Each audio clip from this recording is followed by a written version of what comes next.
Yeah, I think it's 10 o'clock. We can start now. Good morning, parents, teachers, and students. Welcome to Learning in Adversity, our story of resilience. With us today, we have Anusha Dwarkanath, Mrinali Reddy, and Tiana Mardia, three IB1 students. So, Anusha, would you like to give us one word that describes you best? Sure, Harsh, thank you. If I were to describe myself in one word, it would be driven. And Mrinali, do you want to go next? I'd use the word reliable to describe myself. And Tiana? Of course, I think for me it would be spontaneous. Fantastic. All right. They're going to now be involved in a short conversation addressing the challenges they face learning from home and the strategies they employ to persevere through these adverse times. We'd appreciate it if your mics remain off during the conversation, but please feel free to put your thoughts and questions in the chat box. They will be addressed during the conversation if they're pertinent. The last 10 minutes are reserved for interactions with the audience, so you can use the raise hand feature to speak up and ask your questions or share your experience. We'll move on to the conversation now. Thank you. Great, I hope that was clear what Harsh just said. But let's start talking, Tiana and Renali. Maybe we can start off with where we were when this pandemic first hit. We're talking about being resilient in these adverse times. For example, when all of this first started, I was still in 10th grade. I'm in IB right now. So this was over a year ago, and we were told that we'd be writing our math mock exam at home. So I was happy at first, but I think with time the uncertainty kind of hit me, and I was a little worried about where I would write my exams and what my IB journey would look like. So it was a worrying time because of all the uncertainty. And Diana, considering that you were one of my peers during that time, would you say that you felt the same way? I did, yes. I think my feelings towards everything that was happening, towards the situation around me, including all of our peers, we I think had pretty similar feelings. We were along the same lines, and I think for me personally, I was excited. I would say I wasn't as worried about the uncertainty as I could see a lot of other people were worried. So I think at that time I was trying my best to use all the time I had. I think I saw myself jumping from different projects to projects. Of course, I was worried about things that would follow through, including how we would finish our 10th grade, our boards that were to follow. Um, and even IB starting from home. But I feel like at the initial stages of the pandemic, we did not realize how long it would last, or the fact that we'd even have to start IB from home.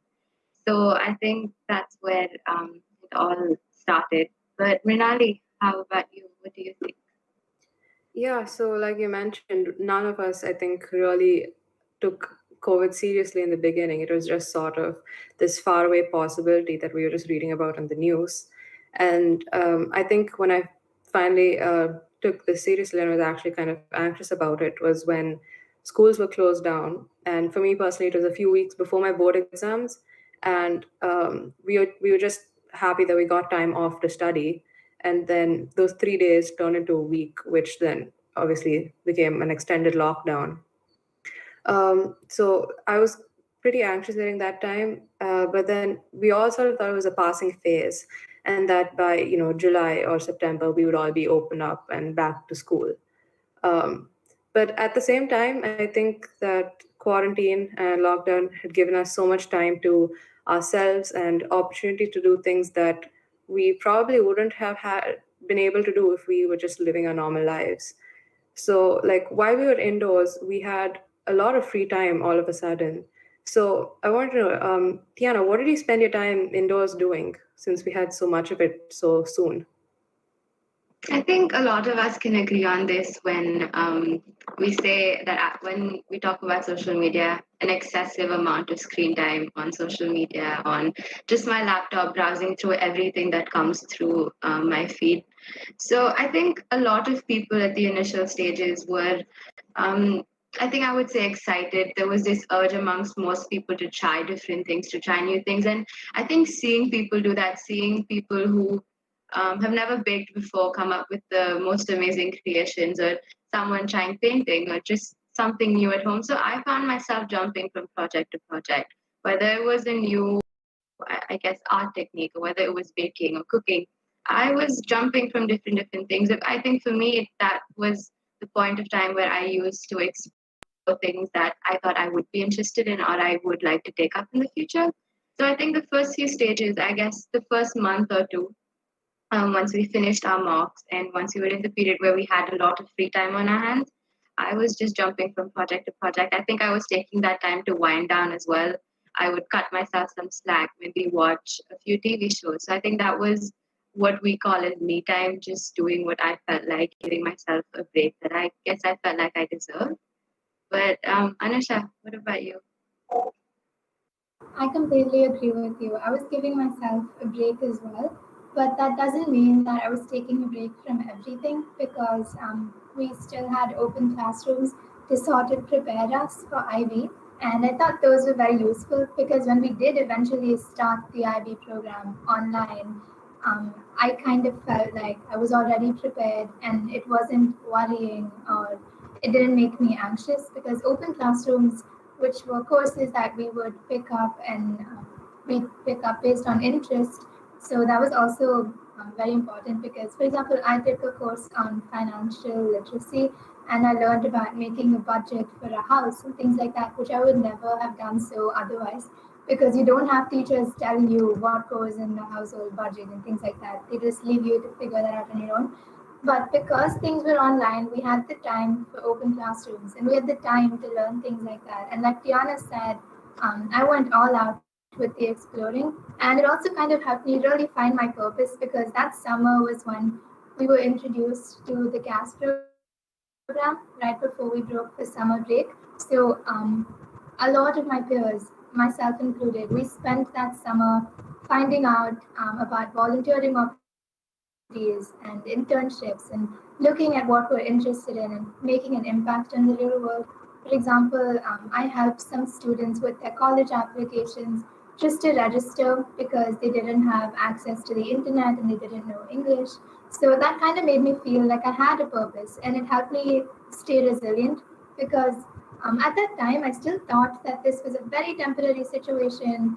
July would come and I would be back at school. So finding my purpose that summer really helped me stay resilient.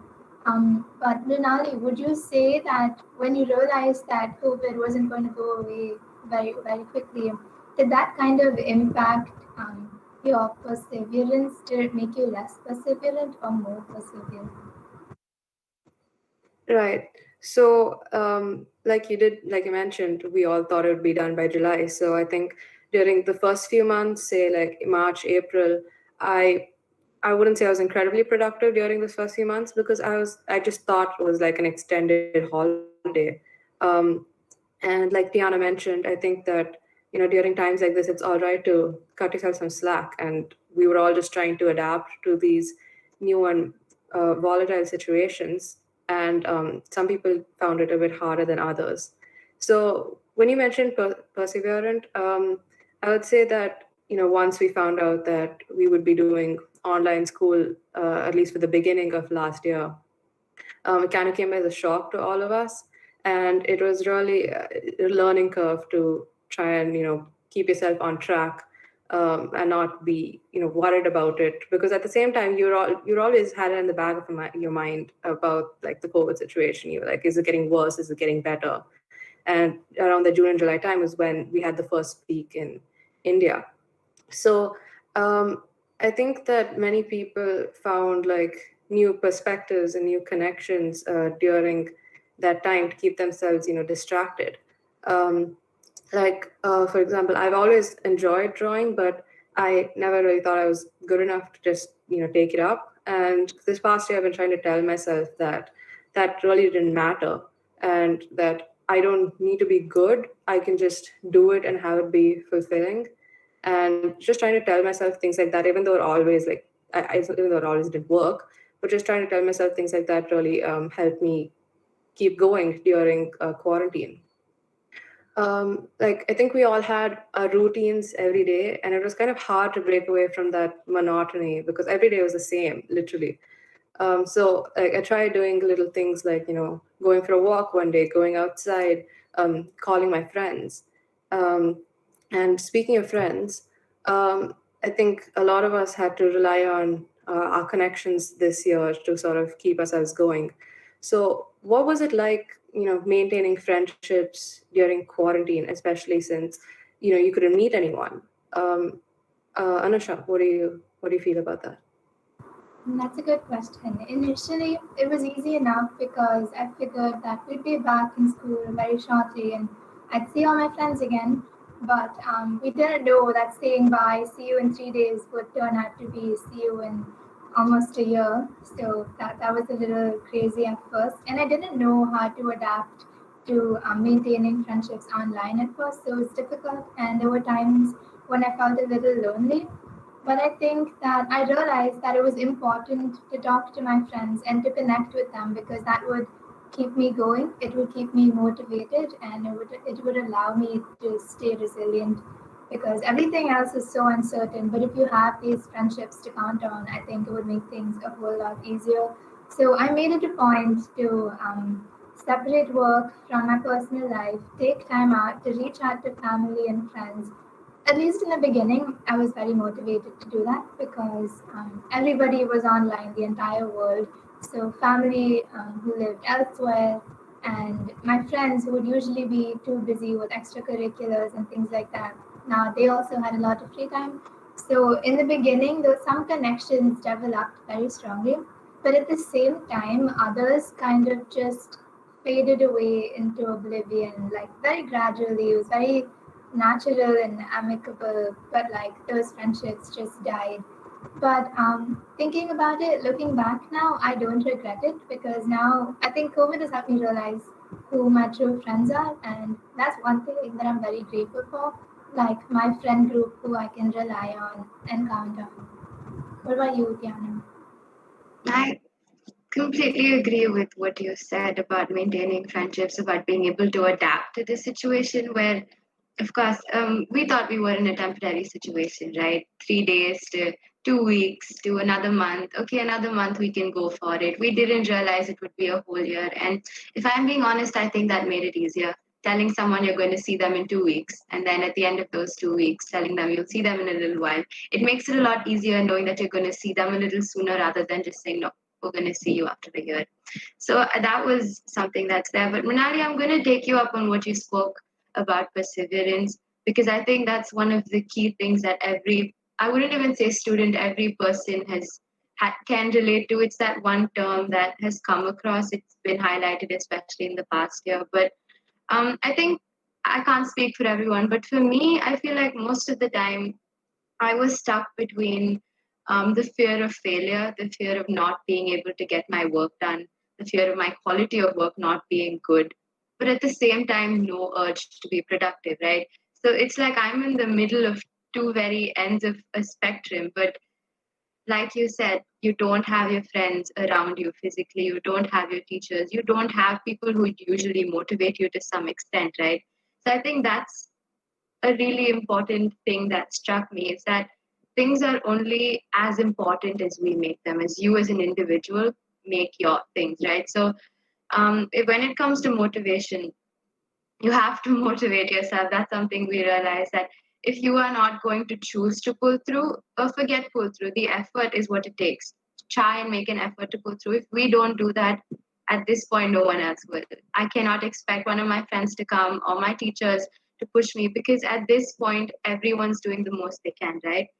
So I think one really significant learning or one thing that helped me get through everything was motivation, understanding that no one has got me like I have. No one's got anybody else like they've got themselves, right? So I think that was very important learning that it's about you, it's about how you choose to make things important about your priorities. And of course, cutting off some slack, giving yourself a break is important. But again, your priorities, your importance, I think that put a lot of things into perspective about how things would be in the future for me as well, the things that I have to work towards.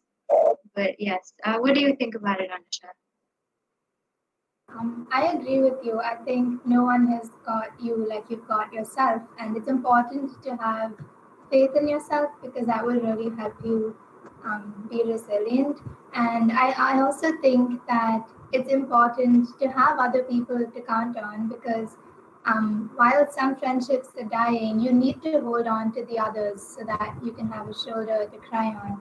But I think that maybe we should maybe focus on now, what we're like right now, because as IB learners, we have internal assessments, non-extended essays to submit.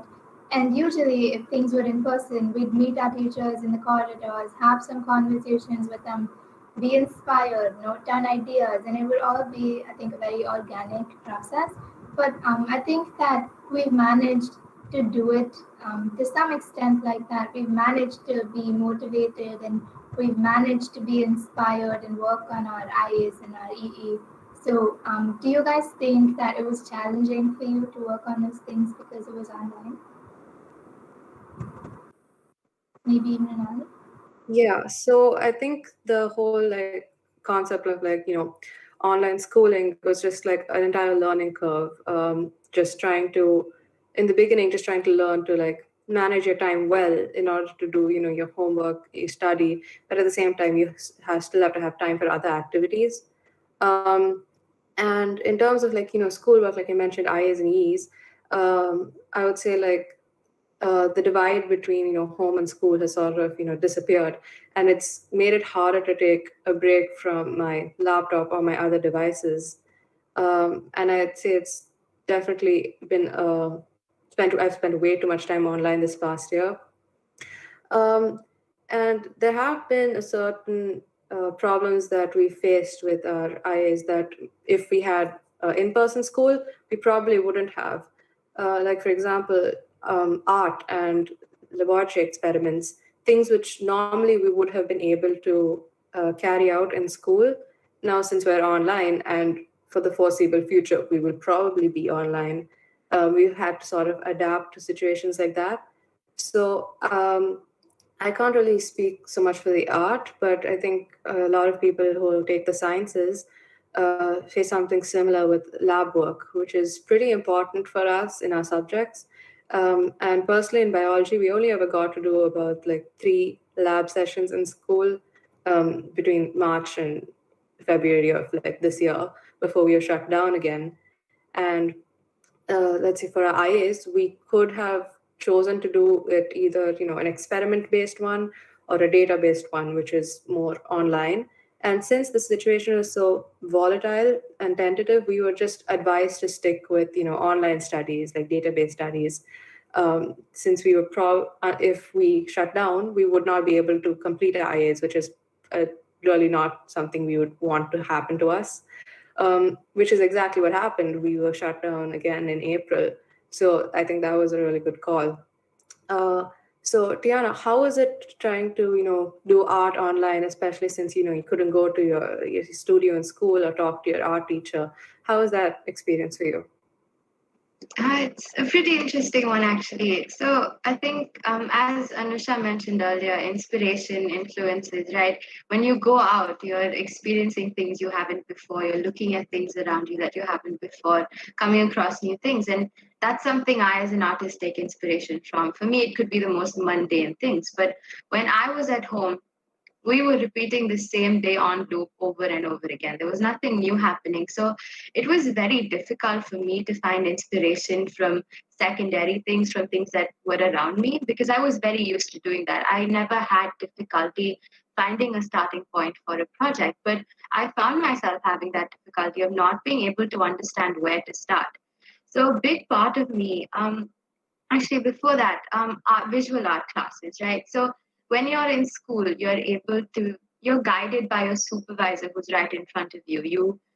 It's a lot about your hand, your technique, the way you work. And doing that online it's very difficult because you can't really see it. You're not guided in the same specific way you do, because that's just how it is. That's the restrictions that have been put on us, and there's not much we can do about that. So our art classes would usually go in a manner where I would say we would learn theory in class.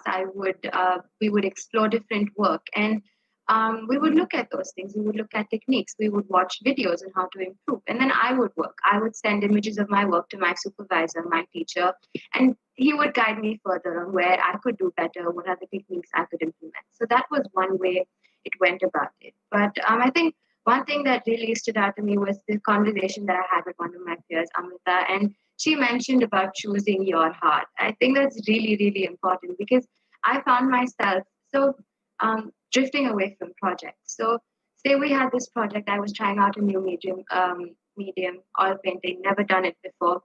I thought, why not keep it for later? I'll go back to school. I'll have the time to do it with my supervisor. It'll be so much easier. But then I realized that's going to be hard. Keeping that away for that long is going to be hard. How will I finish the rest of my projects, the rest of my components? That's going to be a very difficult process. But so is going to be learning it from home or trying it from home, right? They're both difficult processes. They're both equally hard. Some, a little bit higher or lower, but they're both hard. And at the end of the day, you have to choose your heart. You have to choose what's going to be the best for you. So I think that's the concept I apply, or I try to apply to most of the things and see how that ends up. But I think we've reached a time. Hutch, do you want to take over? Yeah. Okay. So thank you, Anusha, Tian, and Mrinali, for that insightful conversation. I'm sure you all would love to hear the audience's questions and thoughts. So the audience can use the raise hand function or the chat box to share your experiences or ask a question now. Okay, so Miss Meera has a question. To borrow partly from Dodosh, how do you think your response and not your reaction to the pandemic as an IB learner will shape your future? So I think Anusha can go first. Do you want to answer that first, Anusha? Sure, Harsh. Thank you, Ms. Meera, for that question. So, my response, not my reaction to the pandemic. Let me just tell you what my response was at first. So, sometimes when faced with uncertainty, I have this bad habit of just plunging myself into work and really immersing myself in that, and like not looking up from underwater, just basically not taking a breath and not stopping to think about what I'm doing. So that's what I did. That was my response to the pandemic. It was to just work continuously and so that I don't have to think about the uncertainty. And I think that it was good for me because I enjoyed doing that work. I was reading a lot and I was writing a lot. I was engaged in my classes and I was doing my homework. And in the process of all that, I developed what we call some attributes from the IB learner profile. So it's this profile which talks about some attributes that an IB learner, an ideal IB learner will have. So things like being a risk taker or being knowledgeable or reflective. So some of those attributes I developed on my own when I was immersing myself in this work to kind of not think about the pandemic. So my response was that, and that's how it helped me. Maybe Diana, you would like to answer the question also? Sure. I think for me, it would be the complete opposite of you. You see yourself immersing work as, I wouldn't want to put a name on it, but maybe a distraction. It's the best way for you to go forward. That's your natural response. For me, it's the complete opposite. I will think about the situation I'm in, and it's not the most healthy type of thinking. It's the overthinking where you look at the worst case scenario. So for me, that was my very natural response. Thinking about things, what could be done, how would I move forward from it? That was one thing. But how would this shape my future? I think, as I mentioned earlier in the conversations, there were several, I guess I would call them as breakthrough points where I realized certain things that were very, very important, whether it was about choosing your heart or being able to understand that nobody has got you like you've got yourself, self motivation, discipline. So I think these are things that I might have not learned at this depth if it wasn't for this pandemic. And I think those are definitely skills or I think qualities in me that will definitely that I will take forward with me in the future wherever I go, whether it's academic, whether it's career based, even if it's my personal life. I think those are three very important things. And Mrinali? Yeah, so to agree with you on the skills part, I think definitely the pandemic has sort of, well, not, I wouldn't say helped me, but sort of forced me through, online school and all that stuff to become more of an independent learner, where before I would, rely upon other people.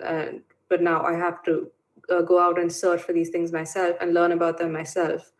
And I would agree. My reaction to the pandemic was sort of, overthinking, procrastination. I would put off things for later because I didn't feel like doing it now.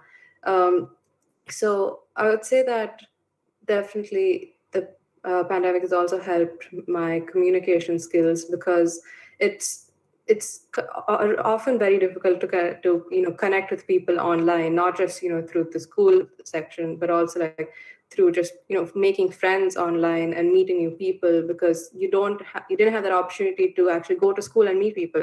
And I was new to the school, so it was a bit difficult to see and talk to people who you've never met and you're probably not going to meet. And I didn't meet anyone until February of this year. So that was nearly a whole year since I first came to the school where I didn't see anyone.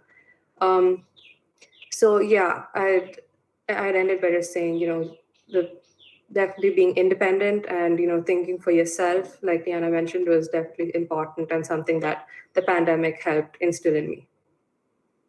Thank you for that response. So our next question is from Mixer, which is the best book you have read during the pandemic, and all of y'all. So anyone can answer. Mrinali, do you want to go?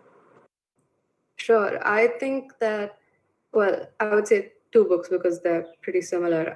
The Song of Achilles and Circe, both by Madeline Miller. They're both books on Greek mythology and retelling of famous Greek stories.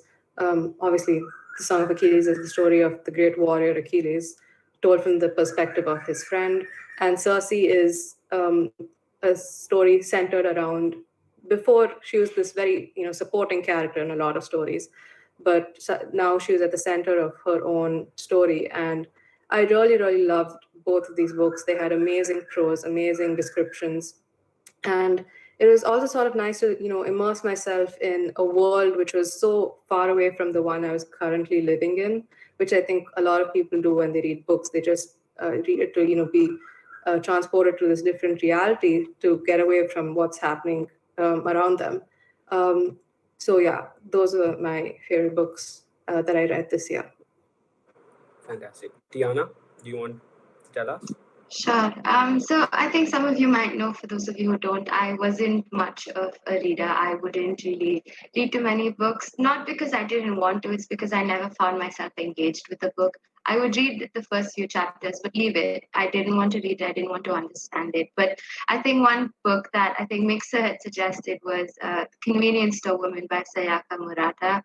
That was one book that stood out because it was so different from the books I had read before. It was very relatable to some extent. It was absurd. It was funny. And it's something that I was able to stick through to engage because I wanted to know what would happen and how things would pan out. So I think I'm still in the process where I'm trying to understand what I enjoy, what I don't, what I want to read. But yes, that was one of. Thank you. And Anusha. Thank you, Harsh. I think I'll take Nikhil's question together with this one. So Nikhil asked, what were some of the things you liked about the pandemic? And I'm just going to talk about one thing that I liked. It's that I had more time to read because I was an avid reader in middle school. And then when high school started, I didn't have the time. So it kind of just, I was reading maybe like 5, 6 books a year. But the pandemic gave me more time to read. And the book that I enjoyed the most was Things Fall Apart because it helped me discover my love for African literature. And then I went on to read African literature for the next 5 months obsessively. And I still do it now. The obsession has kind of subsided, but I still do it every now and then because I enjoy it so much. But I think I'm going to keep my response to that because we're almost out of time. Over to you, Harsh. Yeah, thank you, Anusha. So we have a minute. Does anyone else have any questions? If not, maybe Mrinali can answer Nikhil's question again. Yeah, so when we're talking about what we liked about the pandemic, I think calling back to something that Anusha said a while ago in the discussion, social connections with my friends. Um, and I think she mentioned this, but there's a sort of irony in the situation where the pandemic has sort of forced people to get closer to each other. But at the same time, some of those relationships have just fallen away. And that, keep, talking to friends online has really been a huge part of my pandemic. Because also I realized like, okay, these people are my friends. I can actually talk to them online rather than just being in front of them. So that's one of the things I really enjoyed during this past year. Thank you so much, Pranali. Okay, so I think we've run out of time, and if I were to echo Anusha, the key to staying resilient in these times of adversity is to have faith in yourself. And if you were to take away one thing from this conversation, it would be that. Thank you all for listening and participating. Stay home, stay safe, and be resilient because this too shall pass. Thank you so much. Thank you, everybody. Thank you, Thank guys. you so much.